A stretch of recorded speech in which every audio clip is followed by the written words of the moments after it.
This is one of the most common patterns that I see in Facebook groups. And to be honest, I genuinely feel like this is the guaranteed way to keep yourself single forever. And not even keep yourself single, like I believe that this is the genuine way to end up back in a shitty relationship with a shitty guy with the same shitty behaviours, the same unhealthiness, the same toxicity. We have no control over the way that other people behave. We can't control the men out there. We can't decide how a man that we match with on a dating app is going to behave to us, how he's going to treat us, what his behaviour is going to be like. But we can control our behaviour. We can take responsibility for our own behaviour. We can make some smarter decisions.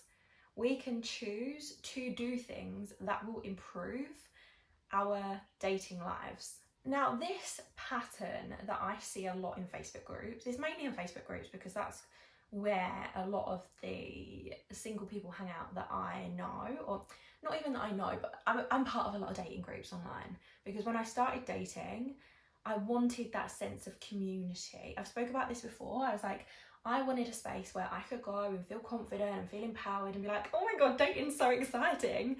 And then I joined all these groups and it was all just like bullshit. It was all bitchy and judgy and backstabby, and they're not the vibe, but I'm still part of them because I don't work anymore, so I don't really get gossip anymore. Like I say, I don't work in a 9 to 5 anymore, so there's no like office gossip. I don't see my friends as often as I'd like to, so we don't gossip together as much. I don't really gossip in general because I don't necessarily believe in gossiping anymore. I think it's quite a toxic behaviour, but there's still that part of me that loves a little bit of gossip, that loves to hear the shit that's been going down, that loves to hear all the drama. I don't involve myself in it, but I like to hear it. And sometimes some of these groups give me some inspiration for the podcast episodes that I create for you and for the content that I create for people, because there are a lot of similarities. So the pattern that I see the most, the pattern that is going to keep you single forever or trapped in shitty relationships, is hating men. It's hating all men, shitting on men, bitching about men, tarring every single man with the same brush. And I actually had a conversation about this with someone recently on a first date, and it might have even been the guy that I'm seeing now. I'm not sure. I've had a lot of conversations about dating over the last few months. Might have been with him, might have been with someone else. I don't know. But this holding on to the idea that all men are arseholes. Now, do not get me wrong.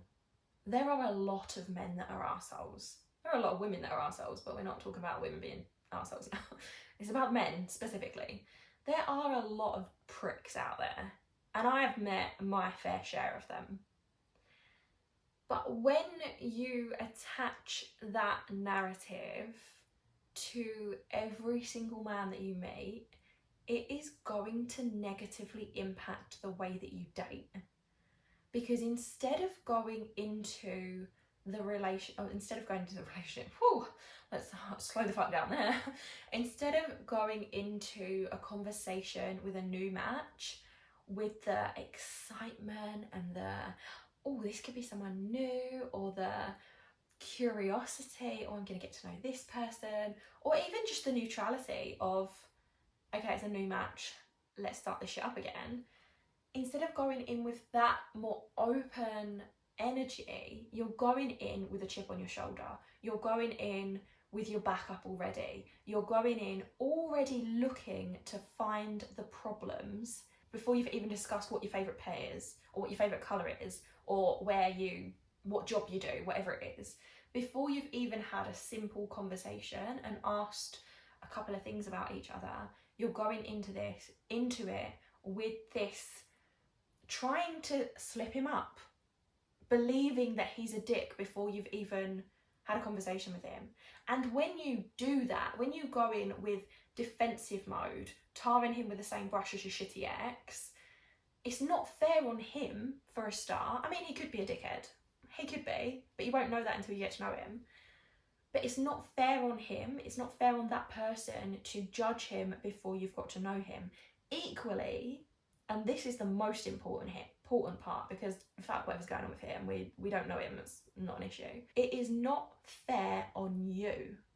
You are not giving yourself a chance to meet someone who will adore you, who is a green flag, who will do anything for you, who is going to take you on those amazing dates that you deserve, who is going to be an embodiment of your vision of the perfect relationship. You're not giving yourself a chance to match with someone, to get to know someone, to co-create a beautiful relationship with someone when you are already going into it with the assumption that he's going to fuck you around. It's not fair on him, it is not fair on you, and it is the guaranteed way to be single forever, or as I said, to end up back in another shitty relationship. Now, I understand, and believe me when I say this, I truly understand that you have had some terrible experiences with men. I've had some fucking awful experiences with men, but continuing to carry that, and I'm not saying you need to forgive them, I'm not saying you need to forget it, but loosening the grip around it can help. Carrying your past into your future and choosing to look at every single man as the same as your ex is going to stop you from finding the love that you deserve. You deserve that dream relationship that you go to bed wishing you had every night. You deserve someone who is going to prioritise your needs, put you first, make you feel like a fucking queen. You deserve a team player, someone who takes you out on a date without you having to say, oh, I'd really like to go on a date.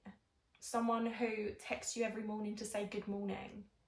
Someone who texts you random shit because they don't actually have anything to say to you, but they just want to have a conversation with you anyway. This is something that I really want to encourage you to look at working on. It is difficult. It is a practice. And it's not just when you're matching with people on apps, it's when you start dating someone and going on more than one date with someone. This is something that I still have to actively work on with the guy that I've been seeing for the past few months. Because there are still moments where my past comes up, especially now that I'm connecting with someone, being more intimate with someone, getting to know someone in a different way than I have for years. There are things that are triggering and that come up that make me think of my past relationships, and I have to say to myself over and over and over again, he is not your ex. He is not your ex. I have to take this new person as he comes. Wait, that's good. Oh, get your head out of the gutter. No, I have to allow him to show me who he is, and I have to believe that that is who he really is. I need to compose myself because I've just made myself laugh because I am filthy minded. I have to let this person show me who he is, and I have to take him as someone completely new. I have to believe who he is showing me that he is, because you would expect the same thing. Can you imagine if you started dating a guy who had had a really shitty time with his exes or ex, and he was treating you as if you had behaved the way that she had? How would you feel if you had someone treating you badly because of the way that they'd been treated in the past? You'd want them to give you a chance, right? I mean, I feel like you'd probably be more understanding because we're women and we are typically more empathetic, so you'd probably be compassionate, but at the same time, you wouldn't feel like it's fair to be treated this way. You would want the chance for him to see you for who you are, not for who he thinks you are based on who his exes have been. So let's let go of this negative pattern. Let's start to change things. If you want more help with this and you haven't heard the news already, I have just launched something very exciting called Loved Up. It's a confidence boosting membership that is going to help you let go of any insecurity, build more self-trust, get rid of any unhealthy patterns. It is essentially, we are going to work on whatever you need help working on. Okay, I'm going to leave the information for Loved Up in the show notes so that you can go and find out all the details. I wanted to create it as an alternative option to Level Up in Love, because I know I've heard from a lot of people that they would love to work deeply with me in Level Up in Love, but it's just not quite within their budget at the moment. So Loved Up has been born out of that. So if that's something that you want to work on, then do let me know.